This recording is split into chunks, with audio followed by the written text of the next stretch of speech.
What's up, guys? Coming to you live. Well, not really live because we're recording this episode back at home. I don't care what day it is at MCO. This is Mamak Sessions. Let's go.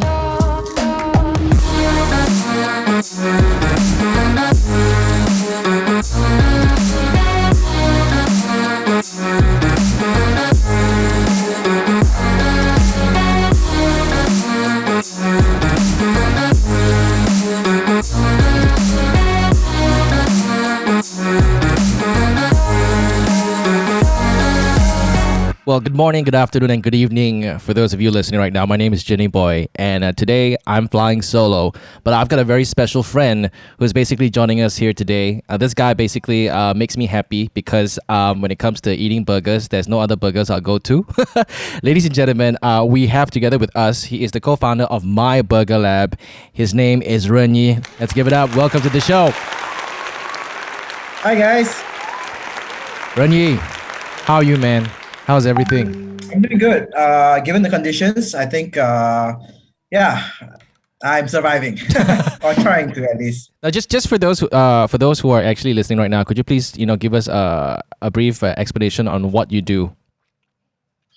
So I'm one of the co-founders of MYBurgerlab, and for the last 8 years, I've been helping run the business. My main role nowadays is basically to oversee the general business sense, from the finance to the HR to the marketing and so on, even down to the product development. So I have to eat a lot of different burgers, pizzas, and even pancakes recently. That explains my weight gain. No excuse there, but it's part of the duty, right, of running an F&B. I just happen to not have as much time to rest or exercise. But anyway, all in all, I think Burger Lab has been a very fun business to run. Excuse me, I had Coke just now. So it's okay, no problem. You told me it's a chill session, right? So yeah, it's a chill, dude. This is a chill session, man. Yeah.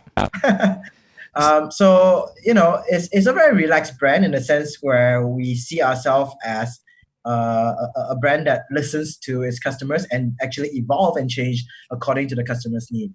So this MCO has definitely been a great test to see what we're made of. Mm-hmm. The team is definitely a very, very, I would say, hardy people. Mm-hmm. Anything that we say, hey, let's try this, let's try that, they're like, okay, let's go. All right, no problem. So I've been very proud and very happy that we have seen the better part of MCO, mm-hmm. and we're going towards recovery, and I'm very looking forward to that. Yeah. So like I'm gonna bring myself back to how I discovered MYBurgerlab. It's more of like a word of mouth kind of thing, where all of a sudden somebody came up to me and said, "Hey, have you tried this burger? The buns are black. They put peanut butter and jam in their burgers," and I'm like, "What the hell?" and the thing is, like, one person ate it. And one person was obviously purely like, what the hell? I wouldn't eat that thing. And all of a sudden, that person went and tasted that burger and came back. It's like, oh my god, I tasted it. It was awesome. And next thing you know, that we were going to the restaurant, and we realized there was a huge line. Like they were lining up to buy like iPhones and whatever not, but they weren't. They were lining up to buy burgers. And next thing you know, we were like wondering, why are people lining up to buy burgers? And there you have it. That was the birth of MYBurgerlab in the whole entire community. And the thing is, it's just, when we went there, we were not disappointed. And I've been a huge fan of MYBurgerlab for the past 8 years that you guys have been operating. It's more of like, anytime there's like any celebration, I'll bring my team there. They're going to have burgers. Any friends will come down from like overseas. I'll be like, hey man, especially the American people, like you guys love your burgers, right? Okay, wait till you taste this, And most of the time they'll be like, yeah, this tastes great and stuff like that. And you guys were, the one thing about MYBurgerlab is you guys are huge on social media. I mean, like, when you came into this business, did you know that, all right, I know there are a lot of other big giants out there who are selling burgers, who are more traditional, who are going more with the traditional approach. What made you guys think, or what made you guys decide, like, okay, you know what, I'm going to go to the social media approach? Or was it just like sort of like, okay, I'm going to test this out and see if it works? So I've always classify us as accidental entrepreneurs. Oh, okay. Meaning that we did not see ourselves to be in this position that we are. Mm-hmm. All we wanted to do was just to have a simple burger joint, to hang out with our friends, have some beer at the end of the day, mm-hmm. and just chill. But because we were fairly anal with our product at the start, I mean, it wasn't a great product, but we were definitely, pretty anal about how we wanted things done. Right. And we were able to create a product that thankfully a lot of people found that they like too. So, Auntie. Oh yeah, my mom is in the background. She never realizes that I'm rolling, and then when she realizes, she'll just run out. Oh my god! It's okay. Yeah, no matter how loud I talk in the house, she's like she never realizes that I'm rolling the camera. But it's okay. Yeah. Sorry. Go on. Go on. Yes. We'll make exception for MCO. Yeah. Yeah. So and social media. You mentioned social media, right? It was also something that we accidentally found a voice. So I think 8 years back, it was quite common for most businesses to have a corporate voice. Yeah. Or at least be very careful on how they represent themselves on social media. Mm-hmm. We being idiots that we are, I mean, I'll be honest with you, we really didn't know what we were doing. Okay. And we basically used Facebook for business as we did on our personal page. Yep. We spoke to people as if we were ourselves. Right. But it was an accidental discovery that, hey, people found that they liked this brand because they found out that there were people behind it. There were real people behind it. Right. So it was an accident, but we were at least smart enough, I would dare say, to say that, hey, this is something that people are discovering they like, and we should replicate more of that. Wow. And from then on, BurgerLab has been, very, I would say to a certain extent, callous sometimes to how we do our social media, but it is who we are. It is how we are. But of course, we try to be as sensitive as possible. Right. But we do toe the line from time to time. And, being experimental, being a lab, right? It wasn't about just being experimental on flavors. You talked about, the PB&J burger. But we also experimented with how we ran the business, how we did our marketing, how we did our HR, how we did our operations. Everything was a big experiment. Throw things on the wall, see what sticks. And this was one of the things that stuck. Wow. I mean, it's I mean, when you said that, there were actually people behind the brand. I actually felt that. It's like, there's one person always responding to customers, responding to comments, whether the comments were good or mean, because, I know you do get some mean comments as well coming in and sometimes posting some really ridiculous stuff, despite the fact whether you guys mean good or not. So, I mean, social media was probably the biggest platform for you guys to expand exponentially. Is that safe to say that? Yes, and it was free. It was very, very free at the beginning. For the first 2 years, we didn't have to do anything. We just need to put out honest, creative content, and people started sharing, liking it openly. Wow. Okay. So like you guys have been operating for 8 years. Fast forward to 18th of March, not even 18th of March. Okay, let's just say like a couple of days before 18th of March when the MCO was actually announced by our Prime Minister, right? And there you have it. You guys were like, okay, did you guys already expect what was going to happen when the MCO was going to be implemented, or you guys had like literally no idea what was going to happen? I think as responsible business owners, we had to kind of try to guesstimate what was going to be rolled out. We were definitely looking at places like China and even Italy on how things were being executed. So we were ready for a lockdown, and we were ready for a full lockdown in fact, where we could not even function. But very thankfully, the first version of MCO, phase 1, was fairly relaxed. I mean, apart from the fact that everyone can go out, we as F&B, at least I can't speak for every other industry because I know a lot of people are suffering out there. We as F&B, we were able to function because the government basically deemed us as essential. We need to feed the people. And we are very glad that we live in the age where GrabFood, Foodpanda, and the likes are available. That food can be delivered. Imagine if this was 2 years ago, right, where there's no food delivery. It would have been a very different scenario. Yeah, and to be honest, okay, speaking with the F&B industry in general, because there were a lot, like for me, okay, so there were a lot of business owners who were in the food industry who were actually reaching out to me, to be honest, and I think like they were really, really trying to basically get the word out there that, hey, could you please help? I mean, the way they reached out was very much like, hey man, could you please help?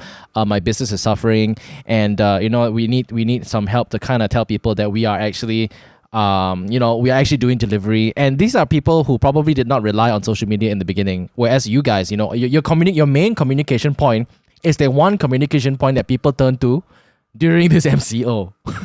So like what? Okay, so I mean I remember having a chat with you over WhatsApp, and you were saying that they were a lot of businesses who were actually in the verge of in the brink of closing down because of no cash flow. Could you care to please enlighten everyone about that? Because a lot of people would think, yeah, so far they have been closed for 1 month only ma. Takkan 1 month only can lose so much money. Yeah, people always have this mentality. You know what I mean? Because for like such as yourselves, right? MYBurgerlab, people will always assume that okay, these guys are doing damn great. Confirm they're making a lot of money. Then all of a sudden, they 1 month of lockdown, and all of a sudden, let's say some businesses say, "Oh no, we're losing money," and everybody be like, "What the hell? Don't lie." So what do you have to say about that? This is a very tricky question, and I can't again respond on behalf of everyone. I can say that F&B, number one, the margins are very slim. You think that our burgers are expensive, and I don't disagree that it is expensive. However, for every burger sold, we take home about 7 to 8%. Yes. Equipment's breakdown, especially when we pay our staff well, we give them a lot of benefits. All this come into play, and there are a lot of hidden costs. So there is that. Now, again, I think under normal circumstances, we would have that runway. However, when this started, it's March. And something to take note of is all businesses will pay out their bonuses and their bonuses at the end of the year. Yeah. So a lot of what we saved out has been given out. Right. And all businesses, when they make money, especially F&B, like ours, we try to expand. We don't keep the money in the bank. Okay. We try to expand. We try to generate more revenue, right? And with the opening of every new outlet, basically everything that we saved in that 1 year or 2 year goes into that outlet. To open a new store, it's not cheap. I can say easily a BurgerLab outlet like say Sunway, right? A medium-sized store. Sunway is considered large. Okay. So I think Sunway is, people are familiar, it's 2 stories, right? Yes. It's close to 700,000 ringgit. Oh my God. What the hell? Okay. Number one, kitchen equipments are actually very expensive. Yeah. For example, let's talk cafe. I think a lot of people have seen the nice, really sleek espresso machines that every cafe has, right? They range from the cheapest, which is a small, tiny, cute one, 10,000 ringgit. If you see a slightly longer one where there's three dispenser head, those can go up to 70 to 100,000 ringgit. Just one machine. Oh wow. Yeah. And we have a lot of equipment in the kitchen that needs to be heavy duty, that needs to function over the years, day in, day out, every day, right? Under high duress, under high stress. Yeah. And they're not cheap. So the opening of a store is actually very, very, it's basically 1 year saving, if that makes sense. So for us, I would dare say that we have that 2 to 3 months runway. Yes. But we were running under a different circumstance as well. Not every business model is designed to be a delivery model. Okay. So I can speak for businesses that are open during MCO. I can speak for restaurants that are open during MCO. We are open for business, but just because we have the same amount of sales or even more, we don't make more. We actually put out a graph recently on Facebook. It's not a perfect graph, to be honest. It has its own flaw. It doesn't take into account a lot of things, but it allows me to explain what the scenario is. So, for example, a takeaway experience and a dining experience. The cost that is increased on takeaway is number one, packaging. Yep. And then in the last 1 year, I think we have been moving towards a more environmental direction, which I think is great. However, it comes with a cost. The same plastic bag would be around 4 cents, 5 cents. A paper bag, 50 cents. Oh. Right. And I'm happy to do that. However, it comes with a cost.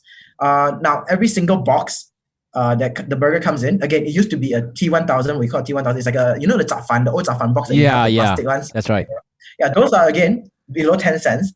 But my new design paper box is around, I believe, 40 cents each. Oh. Okay. Right? So the cost actually increases a lot just by taking away the packaging wise. I already lost close to 1 ringgit to 1 ringgit 50 cents depending on how many burgers is in that one. Oh one wow! Bundle.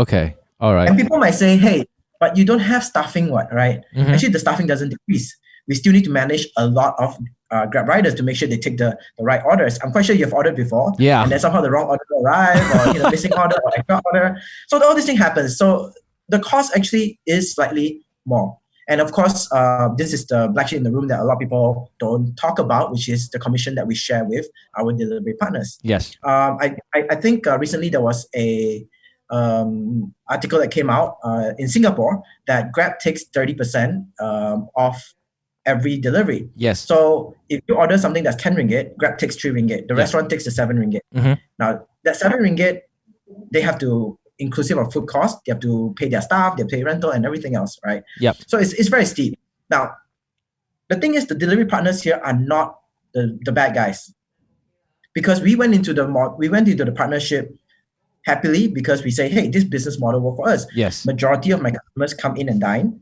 I make money from there. However, the delivery is a supplementary sales. Yeah.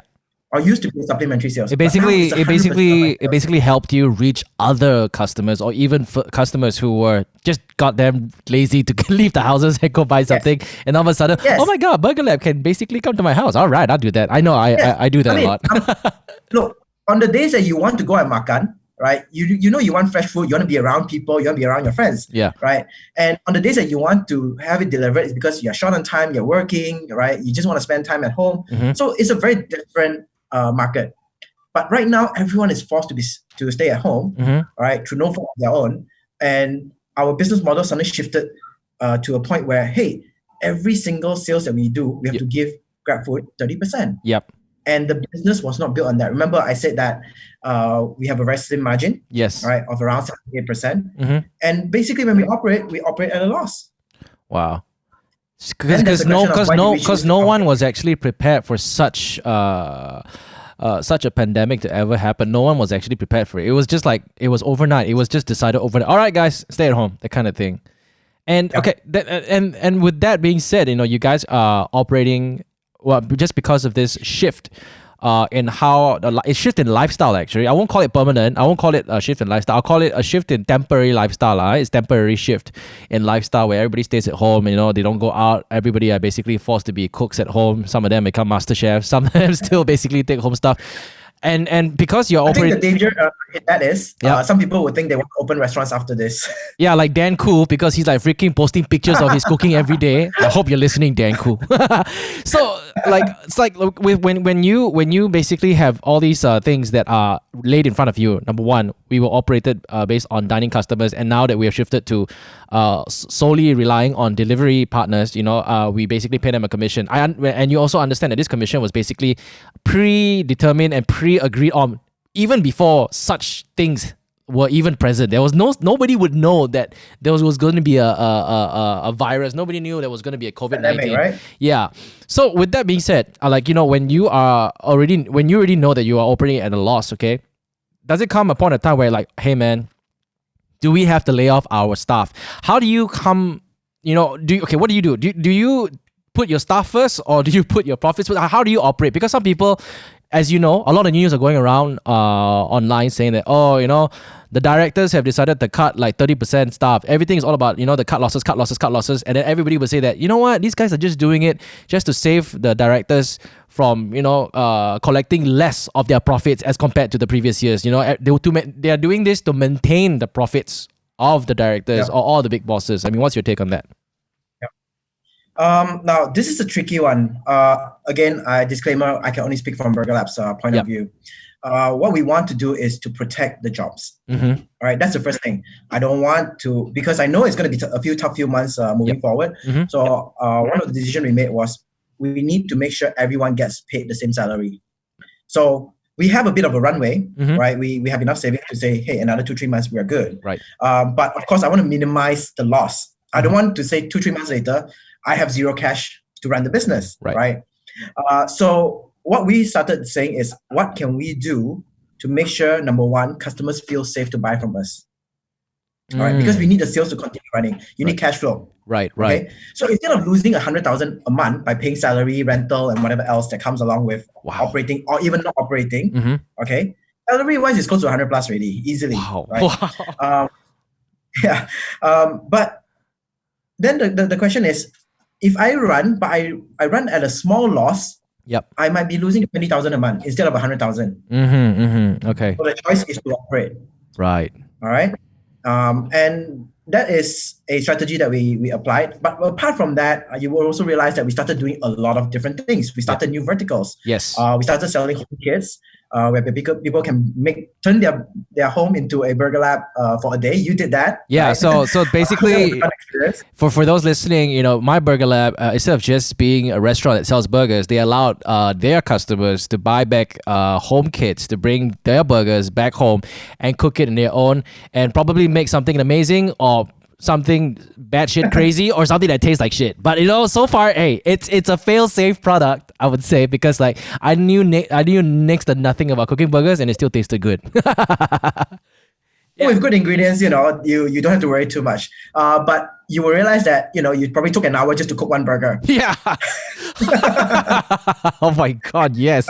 And hopefully people appreciate a little bit more about, what we do on a large scale. Yeah. But we started building new verticals. Mm-hmm. We even allowed for takeaway. We built a system whereby people can just, so we had some friends who say, hey, you know what? I know GrabFood takes a certain commission from you. Yep. I want to come and buy from you directly. Can I do that? Okay. And people did come and do that. However, we felt that we were exposing them to greater risk. Wow. Because when they come in, they order, it takes 3-4 minutes, and then it takes another 15-20 minutes for the food to be ready. Mm-hmm. Then by the time they're out, they have spent a good 20 minutes in the store with Grab riders coming in and out, right? Yep. Now, we want to mitigate that risk. So what we did was immediately build a website that allowed for them to order and come over in 30 minutes, spend 1 minute in the store, get out, go home and eat. So we have done that. We have also started working with friends like the Meat Expert, where we have done flavored patties. So usually our patty is straight up, just beef or chicken. Yep. So we have garlic parmesan beef. We have honey mango chicken, and it's all frozen packed that people can buy from the Meat Experts. Soon enough, I think we'll be on the grocery shelves as well. So we've forced ourselves to do new things, to find new avenues. Wow. And one of the biggest things that we've done, which would be the most successful vertical that we've done, is our breakfast menu. Yes. So in less than I think 4 days, we came out with a menu that we were happy with, and we collaborated with our friends at Yellow Brick Road, who serves really amazing brunch and pancakes. And look, I think this pandemic really brings out the best in people. We say, hey, we need to make pancakes. Can you share with us what is the secret to making good pancake? They're like, nah, here's the recipe, take it and go. Right. And this is their bread and butter. But they were happy to just say, hey, you know what? You need this, take it and go. Right. And I am absolutely touched by that gesture. Right? And they need help. To be honest, I know how they're doing. They're not doing great. And this is not a plea to say, hey, go and buy Yellow Brick Road. But if you can, help them out. But there are so many people who are just generous despite their own conditions. I totally agree to that, actually, because as a business owner myself, I mean, like, all of a sudden, you have people reaching out to see, hey, how can we help, and how can we help one another, and not just friends, but even brands as well, who have worked with us, and they realize that, okay, you know what? I think I'm really grateful to some brands who actually continued working with us during this pandemic, and they said that, hey, man, I understand that you guys are going through some tough times, but hey, we need to work too, and you guys still need to work as well. So what can we do in order to work together? And it has made me realize that competition, why was there competition before the MCO, and people are like, I'm only gonna fight for myself to survive. Hey, don't share my secret, because why? I don't want them to succeed, because they're gonna steal my business. And here we are during the MCO, all different businesses are helping different businesses to survive. Not just F&B and F&B. Even, okay, let's say, for example, if you were reached out to me, hey man, I'm more than happy to help you. It's more of like a win-win gain. It's not to say that I'm stealing your business or you're stealing my business. It's like, hey, we're helping everyone, and I see a lot more of that. Just wish that it would be like that without the whole virus pandemic and without the whole MCO thing. But let's take it as a silver lining, right? That the fact that this has accelerated that process of collaboration, accelerated the fact that, hey, we can be kind, we can be generous to one another, and not care about profit, but just care about survivability. Yeah. And hopefully, in the future, this carries forward, and I believe it will.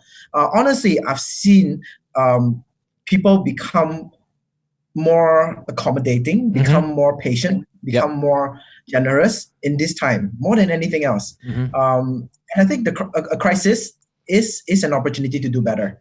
And everyone understands that we need each other to move forward. Yeah.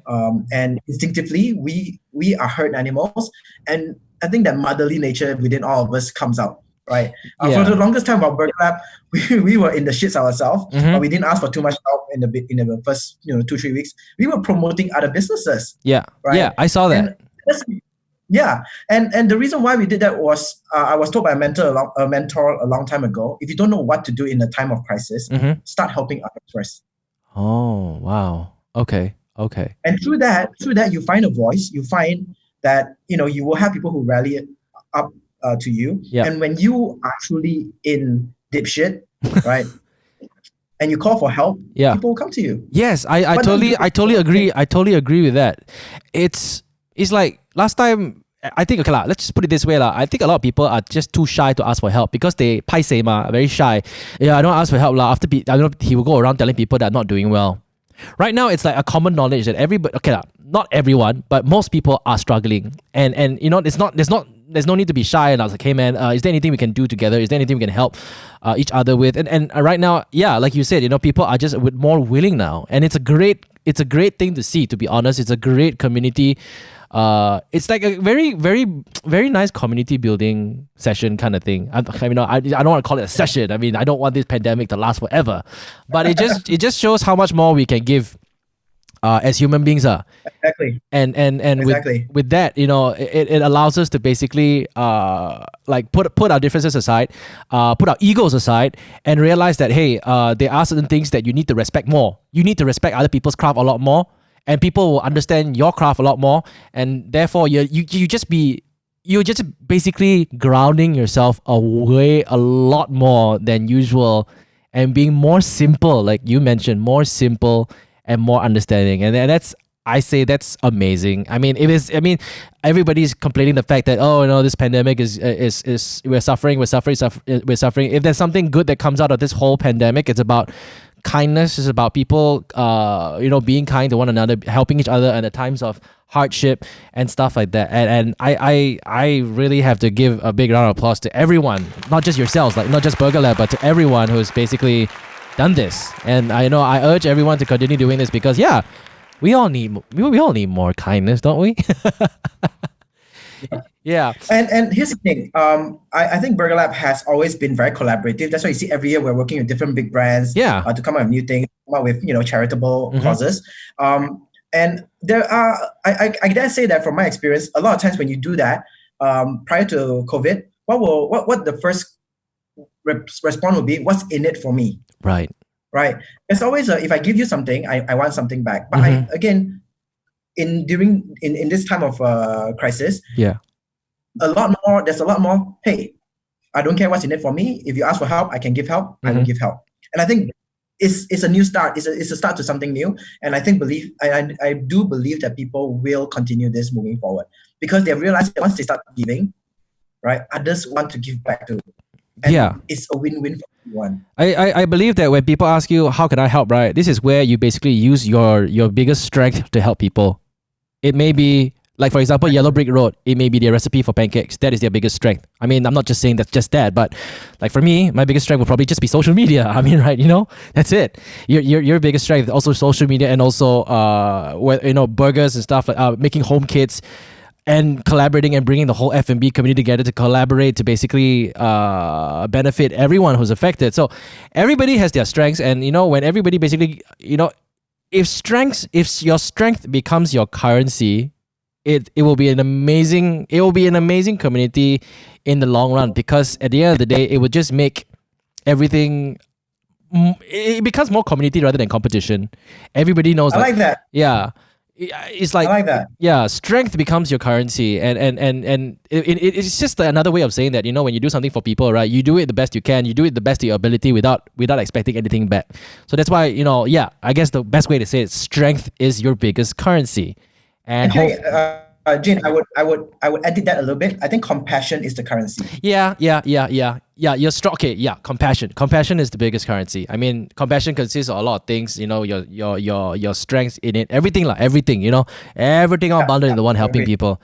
Wow, and it's just very. I mean, for me is I feel that you guys are doing such an amazing job when it comes to sustaining and operating during the MCO, and I think that a lot of businesses should kind of listen to your story to understand, you know, what you guys have been doing, how you guys had to basically pivot around your business model, how you guys had to make decisions, and, you know, put your staff first and still continue operating as usual. And I like the fact that you said that, you know, we had to basically reassure people and give them the confidence to continue buying from yourselves, from your company, and that's a good thing, Well, you know. not just us, right? I think the economy has to keep going. Yeah. Money has to continue to be spent, so it keeps going around. If everyone stops spending, that's when recession happens, and I don't want that to happen, right? So I think what we are trying to do is to inspire other businesses to say, hey, if we can build a model as such where our fans or our supporters still want to continue to buy from us, you can do it too. Yep. Right? And hopefully we show an example of how to go about doing so and keep sharing, right?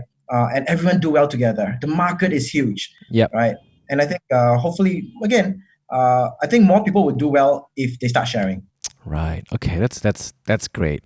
And okay, before we wrap this up, you know, this has been an interesting sharing session, inspiring sharing session. You know, to all SMEs, the SMEs businesses that are basically running right now and who are basically going through struggles, what would that one piece of advice, whether they be in the F&B industry or any other industry, what would that one piece of advice you'd give to them? To those listening right now.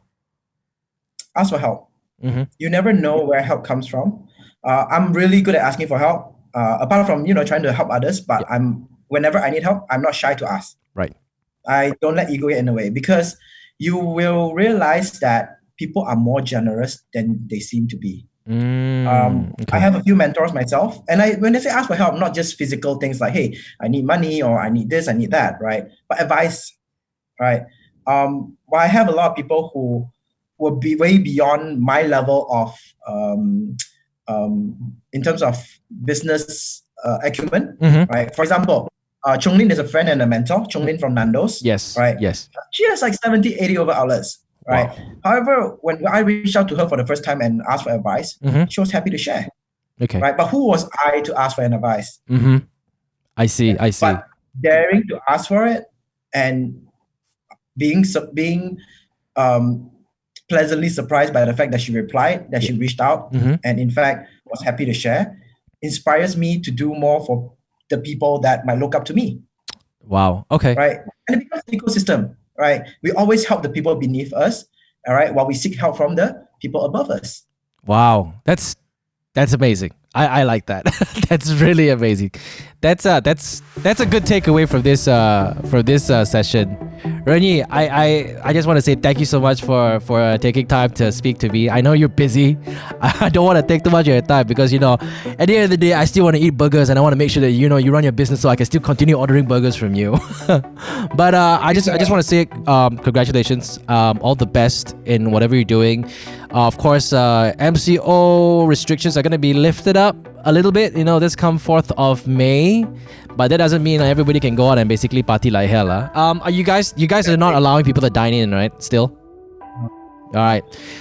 And, you know, basically, if you want to basically check out MYBurgerlab, RenYi, where can they go? We have 6 outlets. Feel free to, you know, come visit us. Sea Park, OUG, Sunway, Bangsa, My Town, and Cyberjaya. Yes, and follow them on their socials. It's at MYBurgerlab on Instagram. It's the best place to go because, you know, there's always pictures for you to basically look at and hopefully convince yourself to order one during this MCO. Thank you very much for listening. Go ahead, Reggie. RenYi. One last thing. Yes. I mean, I love the support and thanks for the shout out. But honestly, we're doing okay. Yep. For the most part, go help your local hawkers. Go help your local smaller guys. They really, really need the help right now. Since we are able to go out and buy from them. All right. Practice, you know, distancing and whatever else. Now that's needed. Cool. You heard that from RenYi. Thanks so much for listening, guys, and we hope you guys basically took away something from this. Make sure you follow us and you stream us on Apple Podcasts. You can stream us on Spotify. You can stream us on youtube.com/UniBoyTV Hangouts as well. RenYi, thank you so much. It's been an absolute pleasure speaking to you, and we'll basically see you again soon after this MCO. Take it easy, guys. Speak to you next time. Bye.